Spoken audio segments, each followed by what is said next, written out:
Hello, this is Debbie Mackey. Today is September 24th, 2017, and I have the honor of speaking today with Bob Newman, a Democratic World Federalist. Thanks for being with us today, Bob. Thank you. Now, how did you become a World Federalist? I got involved because of a book in my sophomore year in college, 1953.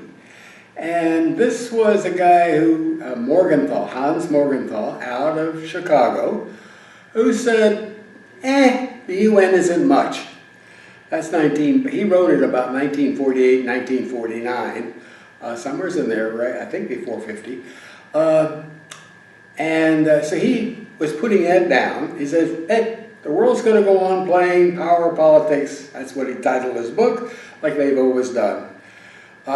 He says if people really wanted it, they could have a world government. That's a good idea. And this 20-year-old said, yeah. And what issues were you especially concerned about at that time in the world? Nuclear war. Oh, that's a good one. Wow.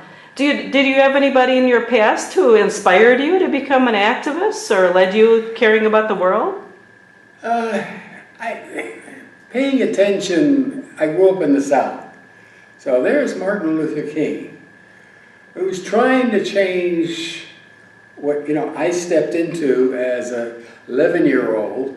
Oh, you got a segregated world. Oh, you go to a high school now that doesn't have a black face in it. I mean, I went to a very tiny 2-room schoolhouse. We had one, black girl, and some type of brown boy. I don't remember what.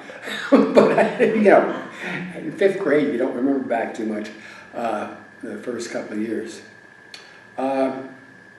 And to see the South be changed peacefully, wow, more or less, especially on the part of the Civil Rights Movement, that made a big impression. That's wonderful. That's great. And in all your years of being a World Federalist, have you, are there especially good memories that you have gotten in your life? Immense frustration. Immense frustration, and that nothing seems to be going anywhere or change. Not too many people very wildly interested in doing something about it. I'm reminded time and again, reading history, the only time the world really picked up and did something, right after World War I. Oh, okay, we got 30 million, I think, to 50 million dead. We'll make the League of Nations. 1945, we got 50 to 70 million dying and dead. We should do something, and we created the United Nations. Do we have to wait for another mess like that? Right, right. Do you have some hope for the future? Yes, because I need to. Okay. I've got grandchildren. I got children. Yeah. What type of world am I leaving them? What do you have any words of inspiration for those who will follow? It can be done. It needs to operate out of Gandhi and King's ideas. That if you're going to make change, you've got to train people to do it peacefully. And so that's my idea of a world army, is peace warriors. Draft them, 60 years old, grandfathers and grandmas, and send them off unarmed to all your messes in the world. I'm serious. It sounds good.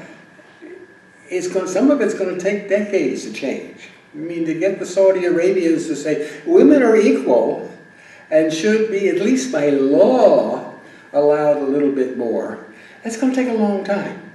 Right. A lot of preaching, a lot of talking, a lot of marches, a lot of pushing. If you had peace warriors, you could do that. It's going to cost money to raise such an armies like this. Right now, I just saw, I think it was one of the leaders of the UN said, we spend less than half of 1% of the world's military budget on the UN. Imagine that. Oh. Wow. Oh, such a huge amount. Oh, People yeah. don't know that, and we have a big job educating them. I want to add, Bob, that you're quite a poet, and you care so much about these issues. You've written a lot of poetry and have gotten that out to us. We'll do another interview sometime about that. So Okay. thank you so much for joining us today. All right. Okay. It's been my pleasure. Bye.